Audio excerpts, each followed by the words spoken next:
If you think things cannot possibly get worse, trust me, they can and they will if we don't make a change in this election. I am here tonight because I love this country with all my heart, and it pains me to see so many people hurting.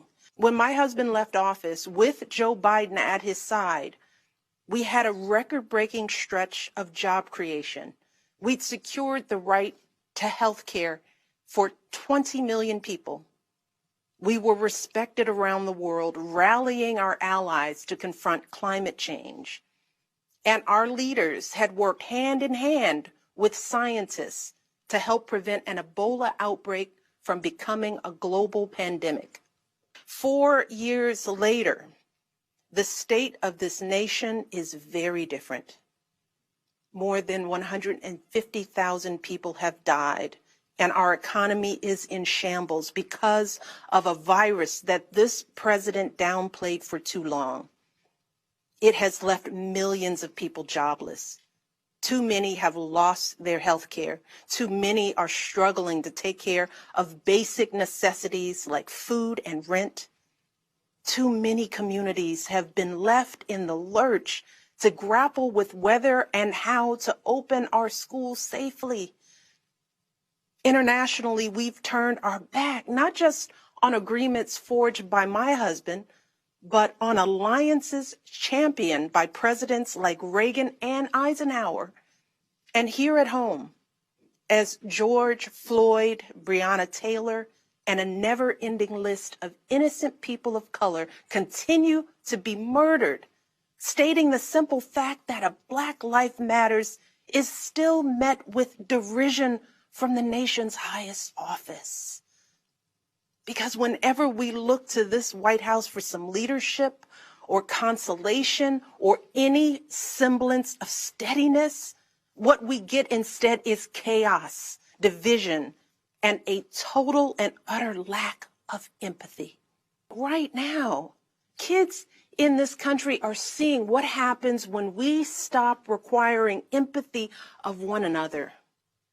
They're looking around wondering if we've been lying to them this whole time about who we are and what we truly value. They see people shouting in grocery stores, unwilling to wear a mask to keep us all safe. They see people calling the police on folks minding their own business just because of the color of their skin. They see an entitlement that says only certain people belong here. That greed is good and winning is everything, because as long as you come out on top, it doesn't matter what happens to everyone else. And they see what happens when that lack of empathy is ginned up into outright disdain. They see our leaders labeling fellow citizens enemies of the state while emboldening torch-bearing white supremacists. They watch in horror as children are torn from their families and thrown into cages, and pepper spray and rubber bullets are used on peaceful protesters for a photo op. So what do we do now? What's our strategy? Over the past 4 years, a lot of people have asked me, when others are going so low, does going high still really work? My answer, going high is the only thing that works. Because when we go low, when we use those same tactics of degrading and dehumanizing others, we just become part of the ugly noise that's drowning out everything else. We degrade ourselves. We degrade the very causes for which we fight. But let's be clear.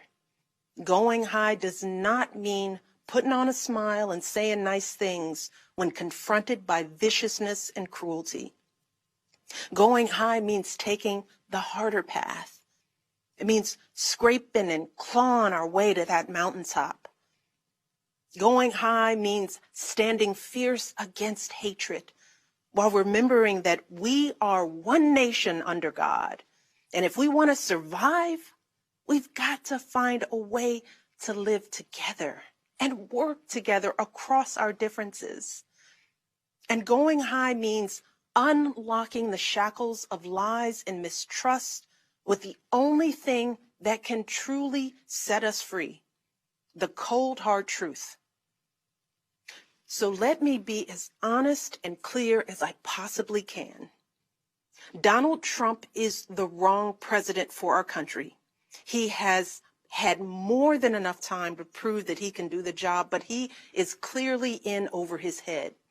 He cannot meet this moment. He simply cannot be who we need him to be for us. It is what it is.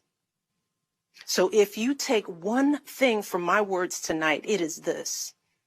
If you think things cannot possibly get worse, trust me, they can and they will if we don't make a change in this election. If we have any hope of ending this chaos, we have got to vote for Joe Biden like our lives depend on it. I know Joe. He is a profoundly decent man, guided by faith. He was a terrific vice president. He knows what it takes to rescue an economy, beat back a pandemic, and lead our country. And he listens. He will tell the truth and trust science. He will make smart plans and manage a good team. And he will govern as someone who's lived a life that the rest of us can recognize. When he was a kid, Joe's father lost his job. When he was a young senator, Joe lost his wife and his baby daughter. And when he was vice president, he lost his beloved son. So Joe knows the anguish of sitting at a table with an empty chair, which is why he gives his time so freely to grieving parents. Joe knows what it's like to struggle, which is why he gives his personal phone number to kids overcoming a stutter of their own. His life is a testament to getting back up. And he is going to channel that same grit and passion to pick us all up, to help us heal and guide us forward. This is not the time to withhold our votes in protest or play games with candidates who have no chance of winning. We have got to vote like we did in 2008 and 2012. We've got to show up with the same level of passion and hope for Joe Biden. We've got to vote early, in person if we can.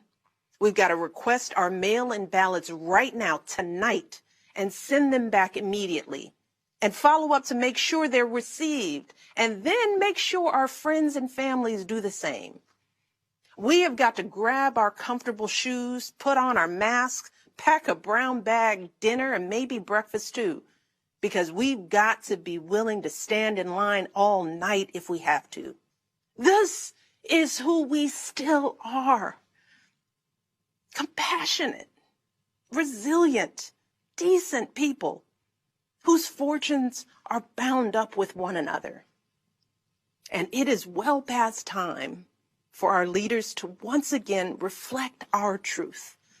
So it is up to us to add our voices and our votes to the chorus of history, echoing heroes like John Lewis, who said, "When you see something that is not right, you must say something. You must do something." That is the truest form of empathy. Not just feeling, but doing. Not just for ourselves or our kids, but for everyone. For all our kids. And if we want to keep the possibility of progress alive in our time, if we want to be able to look our children in the eye after this election, we have got to reassert our place in American history. And we have got to do everything we can to elect my friend Joe Biden as the next president of the United States. Thank you all. God bless.